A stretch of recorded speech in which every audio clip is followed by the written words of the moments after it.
Welcome, everyone, to the Everything Show. I am your host, Matrix Lord 212, and I'm with Phillip. What's up, Phillip?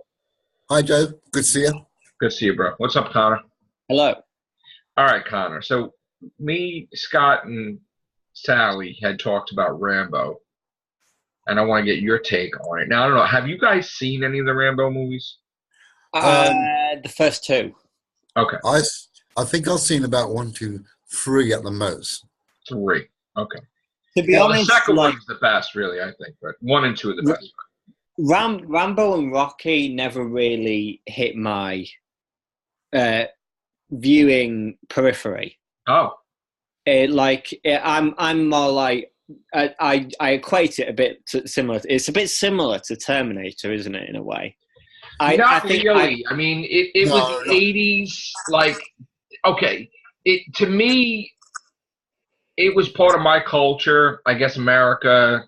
You know, he's a vet. You know, it's like, so it's very different from Terminator, but it is an action movie. So in other words, in the first movie, he goes through discrimination, where he comes home from the Vietnam War and he can't get a job, and people see them as a bunch of losers.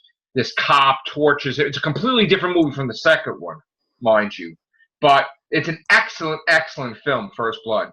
And then the second one, we really get to see him in his element, being brought back by his commander there to go on a mission that they would deny his existence if they find him. So that is my favorite one. I mean, I did see the first one first, and I loved it, but I love the second one even more.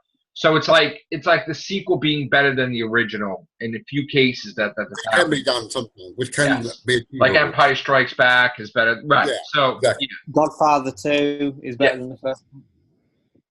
Now, this image of him as a cut that doesn't sit well with me because I'm so used to him with his, like his weapons and bandana, the bullet belt thing that he wears across the chest and all that. This is a total departure from what I'm used to seeing as Rambo. I think the problem is not so much.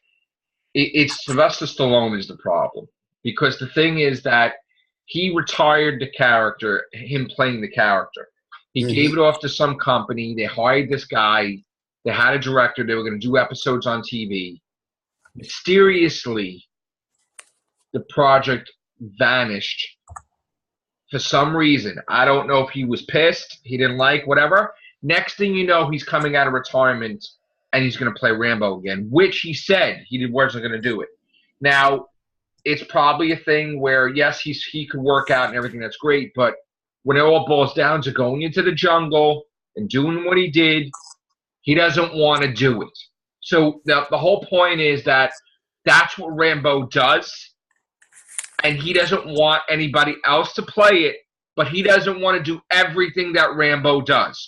So now you get into a situation where he's making the character unrecognizable because he wants to do a cowboy type thing, but he can't call it anything else because nobody will give him the money to do it unless it's a character. So he's just making it out of convenience. So he rides a horse. He doesn't go into the dirt and crawl in the dirt and get wet and get soaked in the weather climate, get bit by mosquitoes. He just. But you know what though, Joe? He's not. I know, but then nobody asked him to come out of retirement for it though. He doesn't want anybody to take over.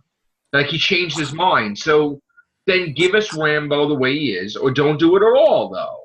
That's what I'm trying to say. It's at the end of the day, Rambo is a character.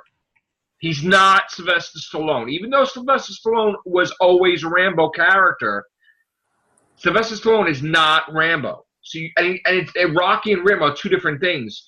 You can't change it. Like Rocky, yes, he can get older. He can't fight. So he'll train.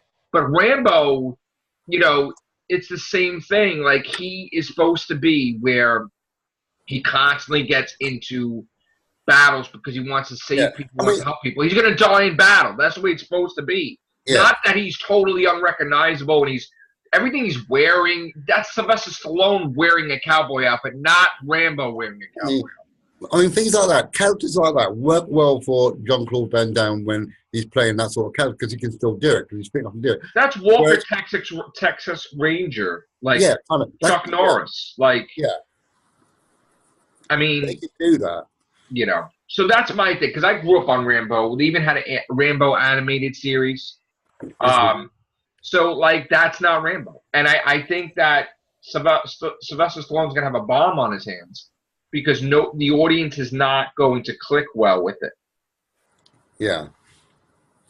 Oh well, we just have to see how that pans out. To be honest, if he wants to do it, It's like Arnold Schwarzenegger from Predator becoming a ballerina. It's not like no. I'm saying it's a dramatic change. Like that's not. Yeah, I know. You don't even get a gradual thing into it. Like you didn't see him in the last Rambo becoming that type. It's just like snap. He's that. That doesn't make any sense. He's always hiding out. He's always doesn't want to be bothered from the government. He's in some type of hut. He's in some type of jungle. And then they ask him for a mission, and he's like, "All right." But like, it's never like, you know, it's not. That's not his way. His thing.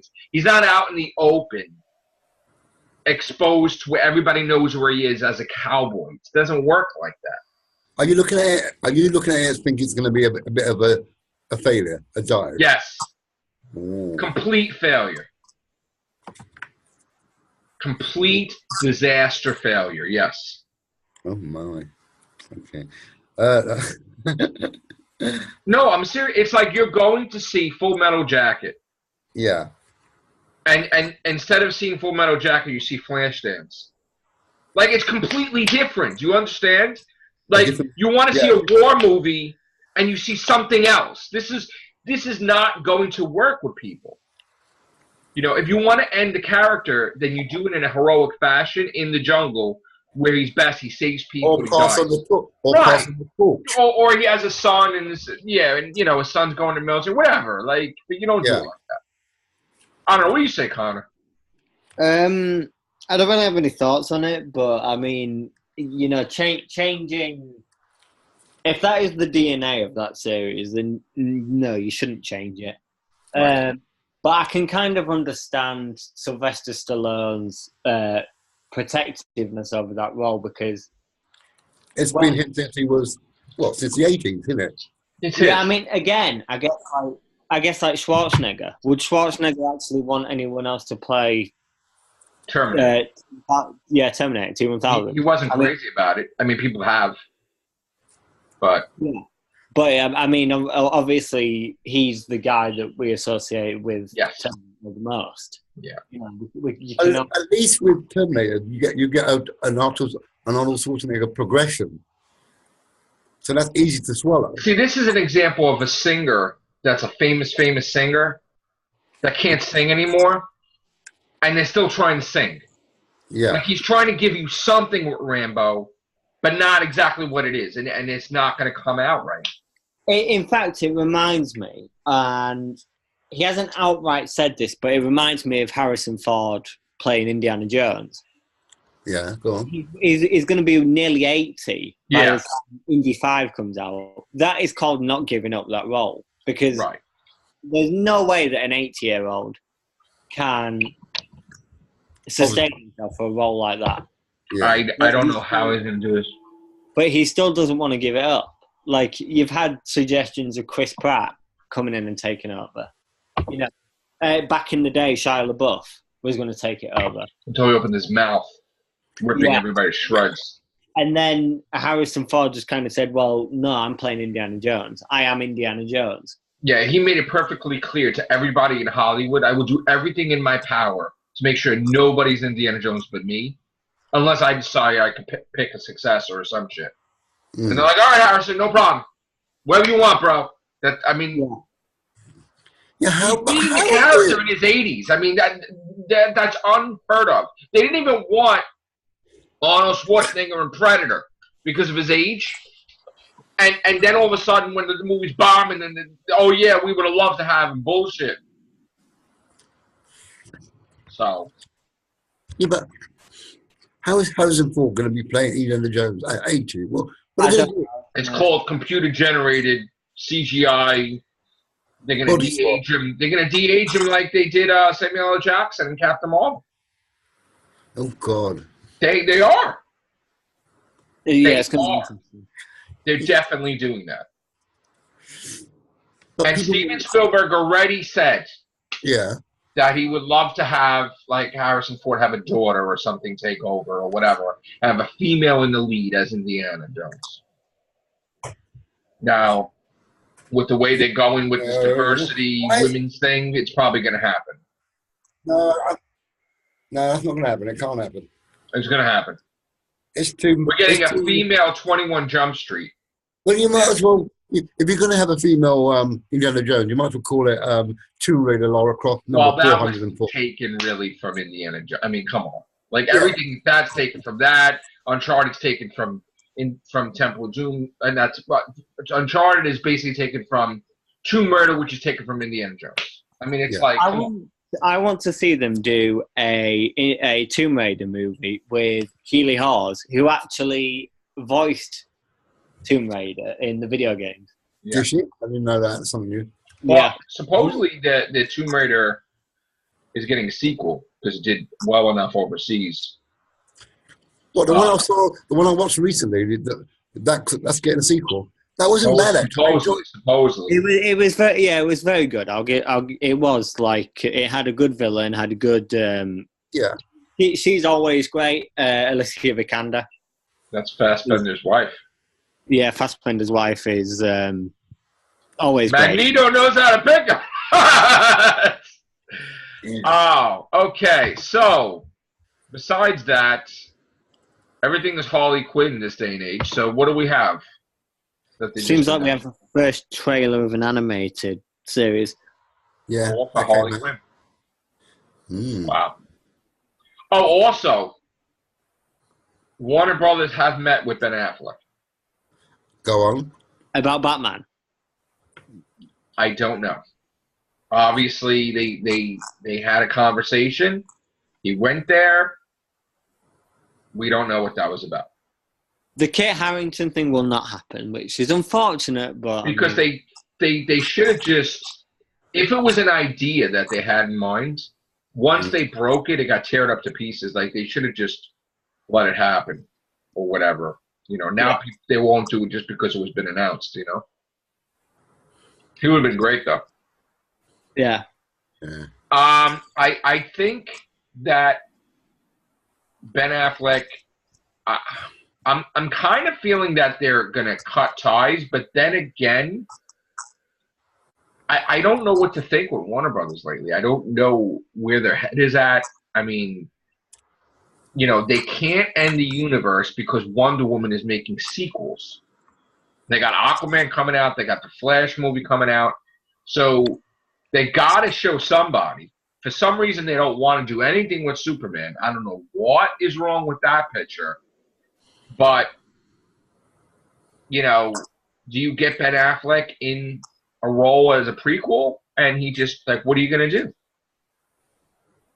I mean, what do you think, Connor? Get somebody new?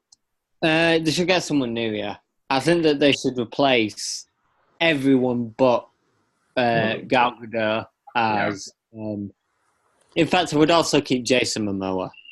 Yeah. I don't think that anyone can play Aquaman better than he can, because he fits the part anyway.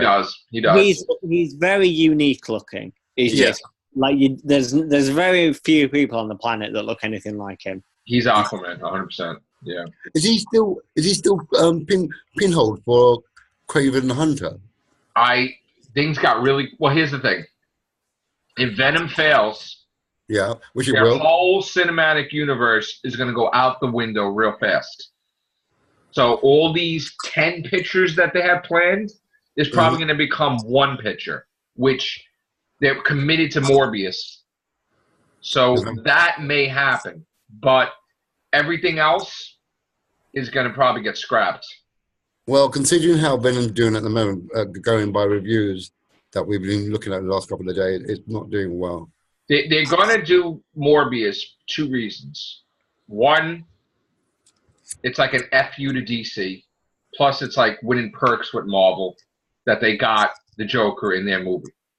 So that will sweeten the deal because they'll be a little happy about that. And then two, it's Jared Leto. I mean, they think he's a good enough actor to be in their movie, not just because they just picked him for that. And they want to see, they are desperate to have something be a hit that's connected to Spider-Man.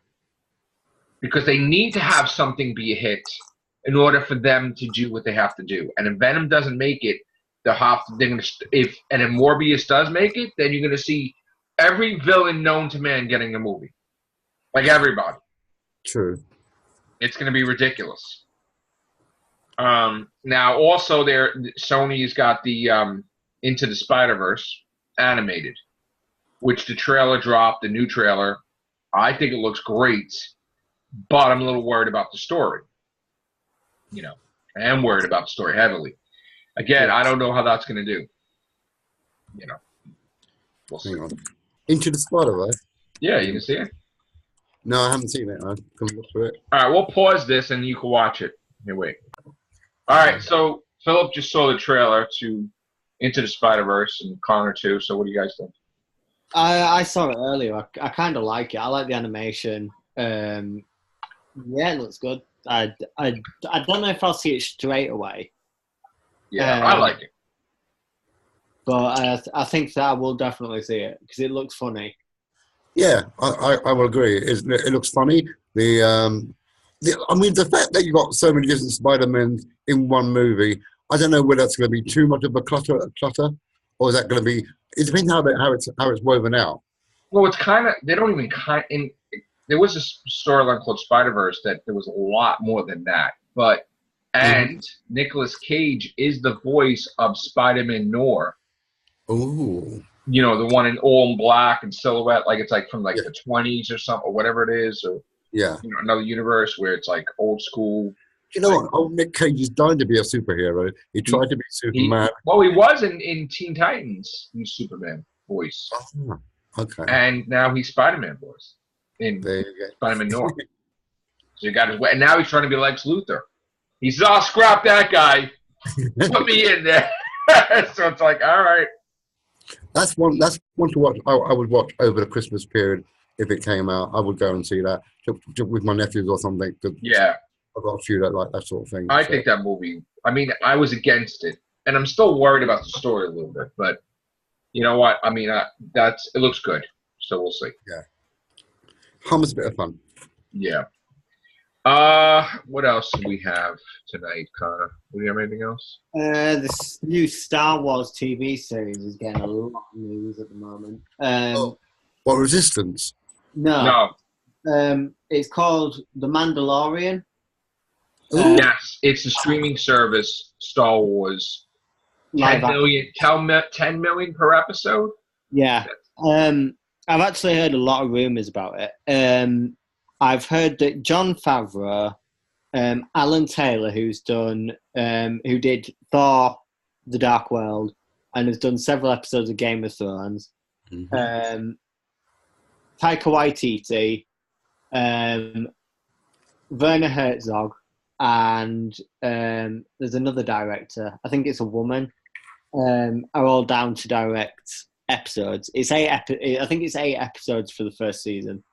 And the lead is going to be Pedro Pascal, who is in Wonder Woman 1984 and was in Game of Thrones as Oberyn Martell. Yeah, gotcha. I know. Yeah. Who famously got his eyes squished, gouged out. He's apparently the lead of the series.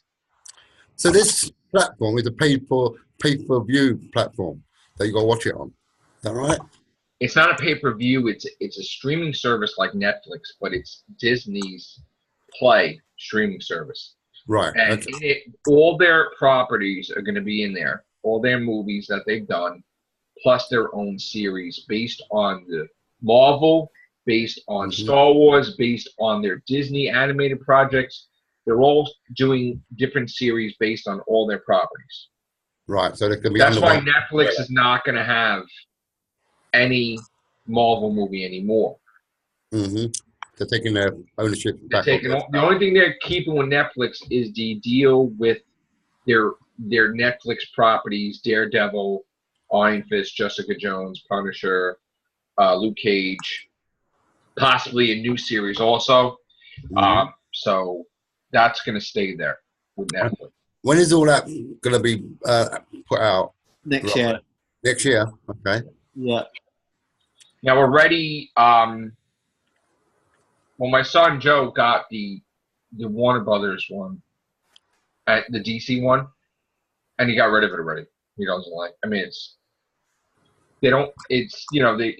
we'll see what happens. I don't know. I mean, I don't think everybody should have a streaming service, because what's going to happen is, Netflix name. Like if you advertise with Netflix, you're going to hear about it. But if you're going to do your own thing, no one's going to see it unless they get it. And the way people are with their money this day and age, people are not going to get 10 different streaming services. They don't want to have cable anymore. They don't want to have this anymore. So now they don't want to pay multiple things. Yeah. So I think it's a mistake for Disney to do this, because they're thinking what they can make, but they're not realizing what they could lose. And I think what they should do, if there is a load of new streaming services come out, is over here when you buy a TV, mainly Sky TV, you get the option of like a package deal where like you get the movie channels or the sports channels or the kids channels or whatever. I think that they should do like a package deal of all the streaming services for one price. So say 120 quid a year. And then you split out all of, like you divide all that money into individual, like 8 parts, say, because there's 8 streaming services. And then each streaming service gets an equal share of that package deal. Right. I think that's the only way that they would ever get anyone on board to buy a vast number of. Could it just not be a bolt-on to existing Disney platform that you've got on like streaming site anyway? So just be a small bolt-on rather than a complete new thing that you've got to pay for. I mean, my opinion is that Netflix should be Netflix, Amazon Prime, and Hulu should be the only streaming services. Only 3 that we need. Yeah, I agree. You know what the problem with that is too? Because then eventually everything that's popular you're gonna have to pay for. So eventually maybe they'll make Walking Dead or AMC have a streaming service rather than an app, and this you have to pay for, and this you have to pay for, and this it's like there's gonna be a crash with it. Yeah, I doubt that the Disney originals or whatever they call it are ever going to come anywhere close to the Netflix. And Disney's films, they don't even have the rights to have it on their streaming service. Ted Turner has it, and he's not giving it up. So that kind of defeats the purpose too, that you won't see Star Wars: A New Hope, Empire Strikes Back, or Return of the Jedi on a Disney streaming service, period. Won't be there. And I know they're desperately trying to take him to court, try to whatever, but he's like, no, I purchased it, I have the rights, so somebody, you ain't get nothing. It's like,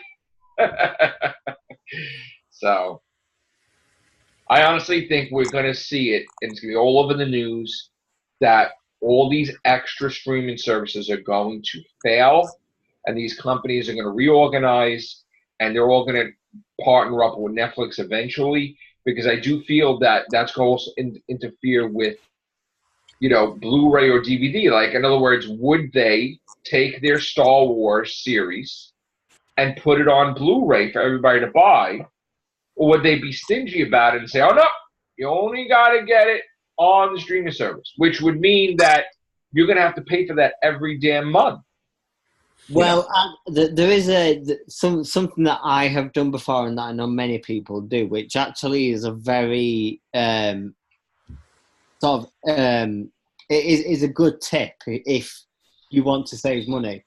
What I do is I look at when the shows come out, and I only subscribe between the time that show comes out and when I finish watching that show. So last year when Stranger Things Season 2 came out, I renewed my subscription I think it was the week before Stranger Things 2 came out.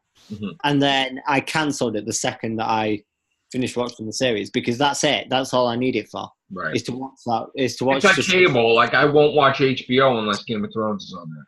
Yeah, they still get that money, so they're still able to survive and still make a profit. But I'm not having to pay for every month, where 8 out of 12 months a year I'm not actually watching anything from that. Yeah. Yep. Yeah. So that's probably what I'm going to do with this Disney thing, and I will subscribe to watch that Star Wars series, and then that'll be it. Okay. All right. That's it for the Everything Show. Thank you, guys. Thank you. Bye for now.